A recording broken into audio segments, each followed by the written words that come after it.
নমস্কাৰ জনাইছোঁ সকলোকে আৰু মই বৰ্তমান আজি উপস্থিত আছোঁ মোৰ বন্ধু অংশুমানৰ ঘৰত আৰু বহুদিনৰ মূৰত আজি মোৰ বন্ধু মই অংশুমান আৰু অংকন লগ হৈছোঁ আজি আমি চাবলৈ আহিছোঁ যি অসমীয়া আমাৰ সংস্কৃতি ভাওনা তেতে বলক দেৰি নকৰি আজি আমাৰ ভিডিঅ'টো আৰম্ভ কৰোঁ এটি নতুন শৈলীৰে যিহেতু বহুদিনৰ মূৰত আজি আমি তিনি বন্ধু একলগ হৈছোঁ তেন্তে আজি আমি একেলগে কথা পাতিম ফূৰ্তি কৰিম লগতে আমাৰ যি গুৰুজনাৰ সৃষ্টি ভাওনা ৰাইডিঙিয়াত যুৱ প্ৰজন্মৰ দ্বাৰা প্ৰদৰ্শিত হ'ব আমি সেই ভাওনা ভাগ আপোনালোকক দেখুৱাবলৈ চেষ্টা কৰিম তেন্তে বলক দেৰি নকৰি আমি নামঘৰলৈ বুলি সোমাই যাওঁ যিহেতু বৰ্তমান নামঘৰত আমাৰ যি আজি ভাওনা আছে সেই ভাওনাৰ প্ৰস্তুতি চলি আছে কোনো মানুহে যদি এফালে ৰজাৰ সিংহাসন বনাই আছে আনফালে আকৌ আমাৰ ভাৱৰীয়াসকল আহি পেলাই মেকআপ কৰাত ব্যস্ত তেন্তে বলক দেৰি নকৰি আপোনালোকক পোনপ্ৰথমে ভাওনাৰ আগৰ যি নামঘৰৰ পৰিৱেশ সেই পৰিৱেশটো আপোনালোকক দেখুৱাবলৈ চেষ্টা কৰোঁ এতিয়া আমি আজি এটি নতুন শৈলী ব্যৱহাৰ কৰিছোঁ মোক সহায় কৰিছে অংকনে অকণমান দেৰিকৈ আপোনালোকে মোৰ বন্ধু অংশুমান আৰু অংকন ভাইটিক মোৰ লগত একেলগে দেখিবলৈ পাব তেন্তে বলক আমি পোনপ্ৰথমে যি ভাওনাৰ আৰম্ভণি কৰে গায়ন আৰু বায়ন আমি সেই বস্তুভাগ চাবলৈ চেষ্টা কৰোঁ আৰু আপোনালোকে যদি মন কৰে এতিয়া শুনিবলৈ পাব সৌ নামঘৰৰ পৰা ভাঙি অহা যি গায়ন বায়নৰ মধুৰ শব্দ আমাৰ কাণত বৰ সুন্দৰকৈ বাজি আছে আৰু আপোনালোকে যদি ভাবিছে যে শব্দটো শুনো তেন্তে অকণমান হেডফোনটো ব্যৱহাৰ কৰিব পাৰে আৰু এইপিনে অংশুমান ওলাই আছে আমিও ধুনীয়াকৈ আমাৰ যি অসমীয়া সাজপাৰ পৰিধান কৰি লওঁ আৰু আমি এতিয়া নামঘৰৰ ভিতৰলৈ যাওঁ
হৰি নাম ৰসে বৈকুণ্ঠ প্ৰকাশে প্ৰেম অমৃতৰ নদী শ্ৰীমন্ত শংকৰে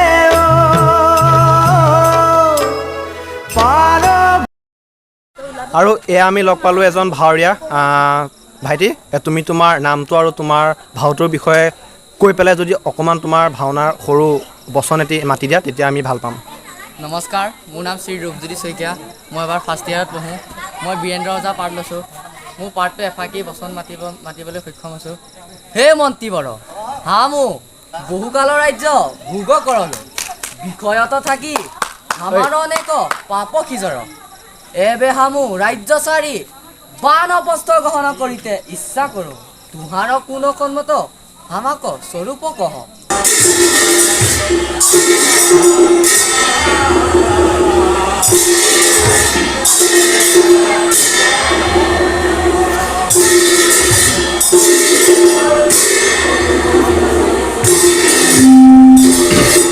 আৰু এনেকৈ বহু সময়ৰ অন্তত প্ৰৱেশ ঘটিল লক্ষী আৰু নাৰায়ণৰ তেন্তে আহকচোন আমি লক্ষী আৰু নাৰায়ণৰ নৃত্যটি উপভোগ কৰোঁ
আৰু যদি এতিয়া আমি লক্ষ্য কৰোঁ, আমাৰ সন্মুখত এখন অতি সুন্দৰ ভাওনা প্ৰদৰ্শন হৈ আছে, যি সম্পূৰ্ণ অসমীয়া শৈলীৰে সজ্জিত। আৰু এইপিনে আছে মোৰ বন্ধু অংশুমান আৰু এইপিনে মোৰ ভাইটি অংকন। আমি যদি অংশুমানৰ পৰা অকণমান ইয়াৰ বিষয়ে অকণ জানিব বিচাৰোঁ। হয়, নমস্কাৰ, জয়গুৰু শংকৰ। পোনপ্ৰথমে মহাপুৰুষ শ্ৰীমন্ত শংকৰদেৱ গুৰুজনাৰ জন্মোৎসৱৰ উপলক্ষে তেখেতলৈ সেৱা নিবেদিলোঁ, পলমকৈ হ'লেও। আচলতে মহাপুৰুষ শ্ৰীমন্ত শংকৰদেৱ গুৰুজনাই 570তম জন্মোৎসৱৰ লগত সংগতি ৰাখি এই ভাওনাখনৰ আয়োজন কৰা হৈছিলে। কিন্তু কিছু বিশেষ কাৰণবশতঃ 25 তাৰিখৰ পৰিৱৰ্তে আজি 30 তাৰিখে ইয়াতে মঞ্চস্থ কৰা হৈছে। এতিয়া আপোনালোকে দেখিছেই যে ভাওনাখন মহাপুৰুষীয়া ভাওনা, অসমীয়া ভাওনা, নাম ভক্ত বিজয়। গতিকে ইতিমধ্যে আমাৰ ভাওনা চলি আছে আৰু আজি আমি ভাওনাখন উপভোগ কৰিবলৈ আহিছে আমাৰ দীপজ্যোতি আৰু অংকন, গতিকে দুয়োজনলৈ মই ধন্যবাদ জ্ঞাপন কৰিছোঁ। আৰু ভাওনাখনৰ আচলতে পৰিকল্পনা প্ৰায় 3 মাহৰ আগতে হৈছিলে আৰু 3 মাহৰ আগতে যেতিয়া কথাখিনি পতা হৈছিলে তাতে সকলোৱে সিদ্ধান্ত ল'লে, নামঘৰ ৰাইজে সিদ্ধান্ত ল'লে যে আমাৰ যিসকল আচলতে ক'বলৈ গ'লে এই নামঘৰটোত আগতে প্ৰায় তেনেকুৱা ধৰণৰ ভাওনা বা অংকীয়া নাট অনুষ্ঠিত হৈছিলে, কিন্তু বিগত কেইবাবছৰ ধৰিও তেনেধৰণৰ কোনো আয়োজন হোৱা নাই। বিশেষকৈ আমাৰ যিসকল উঠি অহা যুৱক যুৱতী তেওঁলোকক এই আমাৰ মহাপুৰুষীয়া সংস্কৃতি তথা শংকৰদেৱৰ যিসমূহ সৃষ্টিৰাজি, সেই সৃষ্টিৰাজিৰ প্ৰতি আকৃষ্ট কৰাৰ লগতে সেই সৃষ্টিৰাজিসমূহ শিকোৱাৰ উদ্দেশ্যে এই আজি প্ৰচেষ্টা হাতত লোৱা হৈছে। গতিকে এই প্ৰচেষ্টাৰ যোগেদি মই ভাবোঁ আমাৰ যিসকল উঠি অহা চাম, বিশেষকৈ আমাৰ বয়সৰ হওক বা আমাতকৈ কনিষ্ঠসকলেই হওক, তেওঁলোকে নিশ্চয় এই সংস্কৃতিটোৰ বিষয়ে কিছু হ'লেও আজি শিকিব পাৰিছে। আৰু ইয়াতে হয়তো 90% এনেকুৱা ভাৱৰীয়া আছে আজি যিসকল প্ৰথমবাৰ অভিনয় কৰিছে আৰু কেইগৰাকীমান এনেকুৱা আছে যিকেইগৰাকী হয়তো ক্লাছ 2য় বা 3য় মানত পঢ়ি আছে তেওঁলোকে। গতিকে এই বয়সৰ পৰা তেওঁলোকক যদি আমি এই সংস্কৃতিৰ লগত চিনাকি কৰাব পাৰোঁ বা এই সংস্কৃতিটোৰ প্ৰতি আকৃষ্ট কৰাব পাৰোঁ, নিশ্চয় আমাৰ সংস্কৃতিৰ এনাজৰীডাল যথেষ্ট শক্তিশালী হ'ব। শংকৰদেৱে কোৱাৰ দৰে একতা এনাজৰী আমি সমাজখন বান্ধিব পাৰিম। গতিকে মই পুনৰবাৰ ধন্যবাদ জ্ঞাপন কৰিছোঁ আমাৰ মোৰ দুয়োগৰাকী সতীৰ্থক যে তেওঁলোকে মোৰ আহ্বান জনাই আজি এই পবিত্ৰখনত আমাৰ এই নামঘৰ মাজত উপস্থিত থাকি আপোনালোকক তেওঁলোকে এই আমাৰ ভক্ত বিজয় নাটৰ অংশসমূহ দেখুৱাবলৈ চেষ্টা কৰিছে। গতিকে পুনৰবাৰ ধন্যবাদ জ্ঞাপন কৰিছোঁ আৰু আশা কৰিছোঁ এইদৰেই আমাৰ এই নামঘৰত আগলৈকো অনুষ্ঠান চলি থাকিব। আমি আহিছিলোঁ 6টা বজাত নগাঁৱৰ পৰা মোৰ ভাইটি অংকনৰ সৈতে।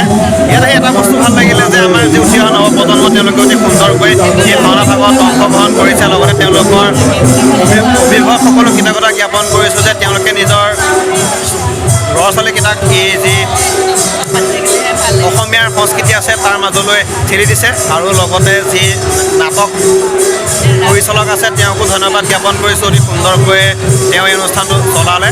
আৰু সঁচাকৈ আমাৰ অসমীয়া সমাজখন সাহিত্যতেই হওক বা সংস্কৃতিতেই হওক বা নৃত্যতেই হওক খুব চহকী। আৰু এই যি অসমীয়াৰ সংস্কৃতিৰ ভঁৰাল আছে সেয়া সম্পূৰ্ণৰূপে আমাক চহকী কৰি থৈ গৈছে আমাৰ যি গুৰু দুজনা, মহাপুৰুষ শ্ৰীমন্ত শংকৰদেৱ আৰু শ্ৰী শ্ৰী মাধৱদেৱ। আৰু শ্ৰীমন্ত শংকৰদেৱৰে যি সৃষ্টি ভাওনা তাক আজি বহুত দিনৰ মূৰত উপভোগ কৰি সঁচাকৈ সুখী হ'লোঁ।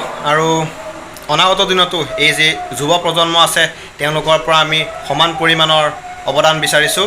আৰু এতিয়া ৰাতি বাজিছে 12:30 আৰু ভাওনা চাই কৰি এতিয়া আমি ওলাইছোঁ ঘৰলৈ যাবলৈ। বন্ধুসকল, আজিৰ এই ভিডিঅ'টো যদি চাই ভাল পালে তেন্তে লাইক, শ্বেয়াৰ আৰু ছাবস্ক্ৰাইব কৰিবলৈ একদম নাপাহৰিব। পুনৰ এটি নতুন ভিডিঅ'ৰ সৈতে লগ পোৱাৰ প্ৰতিশ্ৰুতিৰে আজিলৈ বিদায় মাগিছোঁ। শুভৰাত্ৰি।